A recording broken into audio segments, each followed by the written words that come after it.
mo wà nílé Ṣàyí ọmọ Ògúndábèdè ní Miami ní wákàtí ọ̀wọ̀. Mo fi àsìkò yìí kí gbogbo ẹ̀yin ọmọ olórìṣà àti babaláwo àtẹ̀yin gbogbo wa. Mo fi àsìkò yìí kí yín torí pé Ọ̀ṣun ló gbé mi débí àti ìyá ayé Ògbóni ẹkùn tí kì í jẹran kásì tó pẹran tán tuntun ń pètè mi, òun ló gbé mi débí. Mo wá ń fi àsìkò kí ìyèyé ní Ọ̀ṣun Ládékojú Ọ̀nìmọ́lẹ̀ odò òyeyé nímọ̀ ó gbé ní Búṣọlá ó pẹ́ nímọ̀ sọ̀rọ̀ òbúnímọ̀ sójú kóńkó. Omi tí ò ṣe é gbámú, omi ò ṣe é dìmú, kò sẹ́ni tó rí omi gbámú rí ní gbogbo ìlú pátápátá, kò sẹ́ni tó jí tí ò mú mi. Orúkì Ọ̀ṣun ni mò ń kí fún yín bí ilé yìí pé omi ò ṣe é gbámú, omi gbà, omi bù, omi asọ̀rọ̀ lọ́lé ọ̀dàlẹ̀.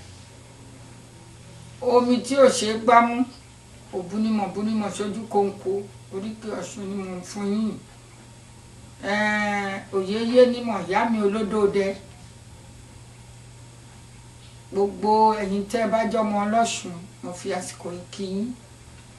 Gbogbo ẹ̀yin tẹ́ bá jọmọ Ọlọ́bàtálá, mo fi àsìkò yìí kí yín. Torí pé ibi tá à ń lọ jìnnà, ibi tá a máa dúró sí láti ìmọ̀.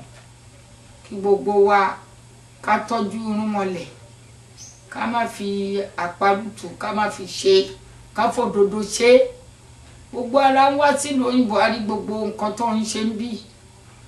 Gbogbo àwọn òyìnbó yìí títí mọ́ Kúbà náà di òrìṣà mú gidigidi. Gbogbo wọn ń tọ́jú ẹ̀, wọn ṣe ní ṣe rọ́ǹgì. Gbogbo àwa tá a jẹ́ ọmọ ìbílẹ̀ wa yìí àbí jẹ́ ìbílẹ̀ Yorùbá, gbogbo wa ti dé bí Amẹ́ríkà kankan náà ni wa. Ká máa ṣe Ọ̀ṣun wa yìí ní dáadáa. Mo bẹ̀ yín lórúkọ Ọlọ́run, kò sí ẹni tó ń dáa. Gbogbo wa la náà lè bu, pàápàá èmi tí mo jókòó yìí, kò sí nǹkan tí wọ́n ń sọ sí mi tán. Bẹ̀tẹ̀ èmi mọ̀ pé Ọlọ́run rínú ilẹ̀ ríkà, ẹni tó ń ṣe rere Ọlọ́run mọ̀. Gbogbo wa ṣe dáadáa. Ẹ̀yin tó ẹjọ́ l'Ọbàtálá, ẹ mú Ọbàtálá yín dáadáa. Alábàáláṣẹ ikú kí ọ̀rọ̀ kọ àfin. Òrìṣà ńlá, òun ló ń gbé ni, òun ló dá wa, òun ni ló dájú wa, ló dẹ́sẹ̀ wa.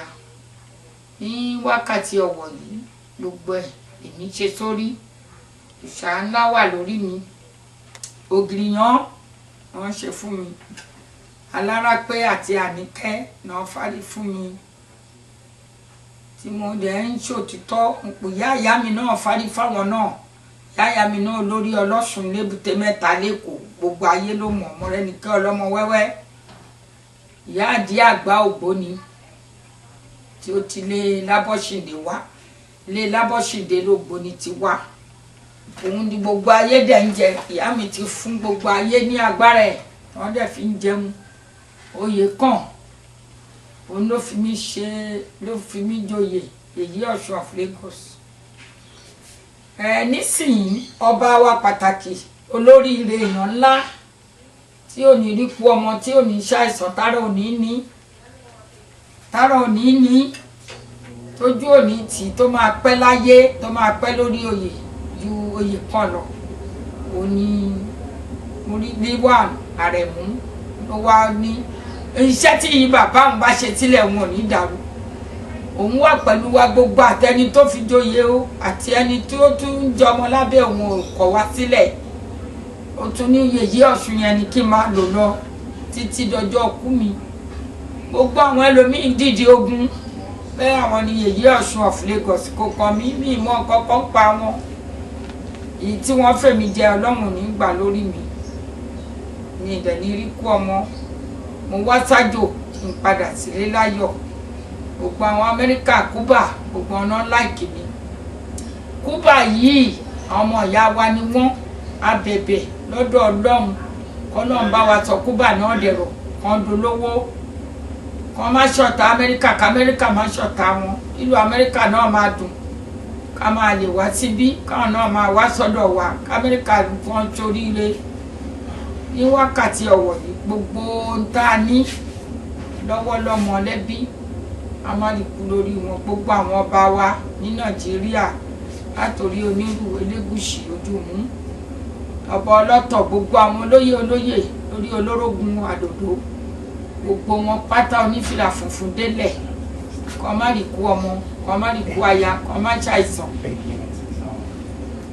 olótó.